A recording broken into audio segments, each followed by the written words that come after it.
साल 2014 में सियासत का मिजाज भी कुछ बदला हुआ सा नजर आ रहा है। दिल्ली की राजनीति में एक बड़े बदलाव के बाद आज दिल्ली में ही शायद सियासत का ही एक और नया मिजाज देखने को मिले। बेहद कम बोलने वाले देश के प्रधानमंत्री मनमोहन सिंह आज मीडिया के सामने बोलने वाले हैं। यूपीए 2 के कार्यकाल के आखिरी महीने में पीएम यकीनन अपने सरकार के अच्छे कामों का बखान करेंगे। तो सवाल यह भी है कि कांग्रेस ने विधानसभा चुनावों में हार के बाद क्या सीखा और इस सबक से वो लोकसभा में कौन से नए रास्तों की तलाश में जुटी है।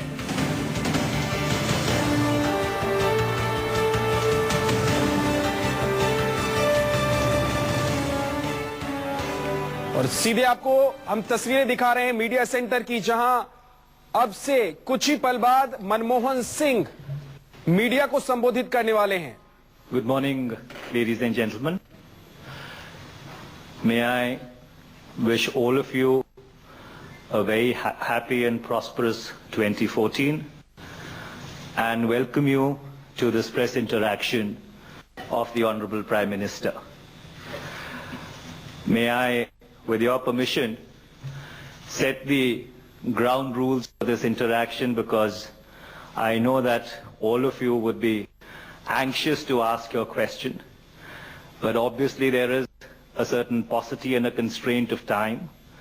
Therefore, the Honorable Prime Minister would read out his opening statement, and after that I'll try and identify as many of you as possible so that you get a chance to ask that question. But I would request you to bear with me, because as I said, there is a certain limitation that we have in terms of time. And with that, I would request all of you to kindly switch off the mobile phones. And now I would like to welcome the Honorable Prime Minister and request him to please address all of us.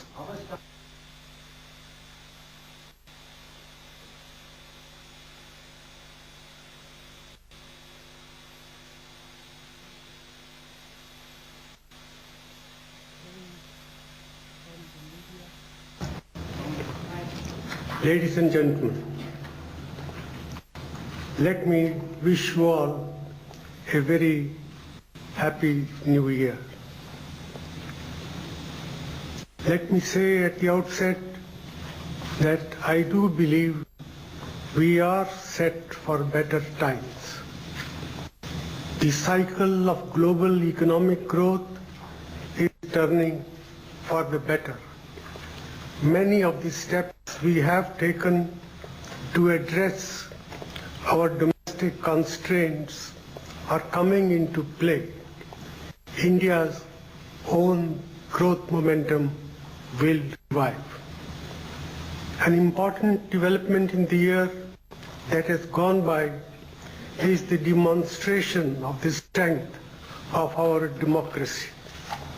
Our people have demonstrated their faith in the institutions of democracy by voting in record numbers in the recent assembly elections. Our party did not do well in these elections, but we welcome the extent of participation, and we will reflect on what the results tell us for the future and learn appropriate lessons. Our democratic constitution and the institutions of our democracy are the cornerstones of modern India. All of us who wish to build a better India, rid of poverty and corruption, must respect these institutions and work through them. They are the legitimate instruments in our hands, with all their limitations. No one individual or authority can substitute for the due processes of democratic governance. Friends, over the past decade, we have been through many ups and downs. During my first term in office, India witnessed for the first time in its recorded history a sharp acceleration of the rate of economic growth to 9%. This exceptional performance was followed by a slowdown initiated by the global financial crisis. Over the past couple of years, all emerging economies have experienced a slowdown. India was no exception. Economies have ups and downs, and we should not focus overly on the short term. We should recognize that even if we include the years of slowdown, the rate of growth achieved in the past 9 years is the highest for any 9-year period. And it is not just the acceleration of growth that gives me satisfaction. Equally important is the fact that we made the growth process more socially inclusive than it has ever been. In 2004, I committed our government to what I said would be a new deal for rural India. I believe we have delivered on that promise very substantially. We followed farmer-friendly policies, including raising support prices for farm produce, expanding credits to farmers, and through increased investment in horticulture, in rural development and rural infrastructure, especially roads and electricity. The Mahatma Gandhi National Rural Employment Guarantee Scheme has assured agricultural laborer of a floor and has increased their bargaining power. Improved delivery of health and education services is giving new hope to our brothers and sisters living in rural areas of our country. These initiatives have ensured that agricultural GDP has grown faster than ever before. India has become one of the world's largest producers of food grains, sugar, fruits and vegetables, milk and poultry. Rural wages have increased in real terms much faster than earlier. Rural real consumption per capita has increased 4 times faster. Because of these developments, the percentage of the population below the poverty line has fallen much faster in the period 2004 to 2011 than it did in the previous 10-year period.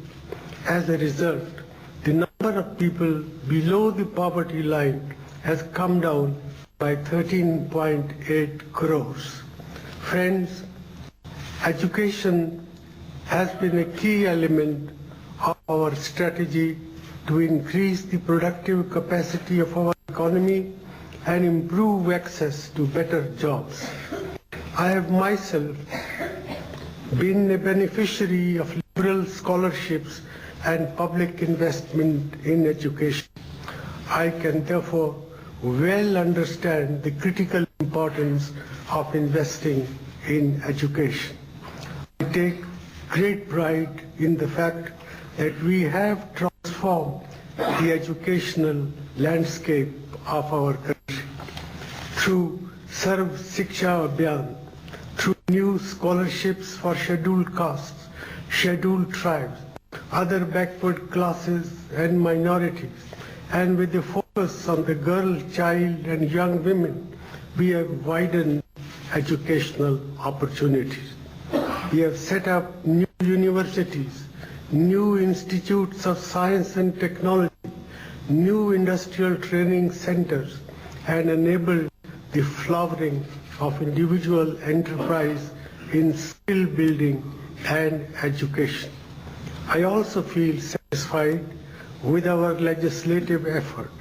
Despite unprecedented parliamentary hold-ups, we have passed several important laws that seek to empower our people and our democratic institutions. I do not wish to elaborate on our achievements in the economic arena. These are spelled out in detailed booklet which has been separately distributed, and I would be happy to answer questions. There are, however, 3 points which I would like to make. First, I am concerned that we have not been as successful as we need to be in generating employment in the manufacturing sector. This is an aspect of performance which we are working hard to correct. We need a much stronger effort to support of small and medium enterprises, which can be a major source of good quality employment. Our manufacturing strategy gives high priority to this objective for the future. Second, we have also not been as successful in controlling inflation as we would have wished. This is primarily because food inflation has increased. However, we should remember that those who produce food gain from higher prices. Also, our inclusive policies have put more money in the hands of the weaker sections. To keep food prices in control, we need to increase supplies and also improve marketing arrangements and logistics. This is especially important for items which are perishable, such as fruits and vegetables. Much of this work lies in the domain of the states. I am happy to say that the Food Security Act that we have passed will, to some extent, shield the common man from rising food prices. The worry about inflation is legitimate, but we should also recognize that incomes for most people have increased faster than inflation.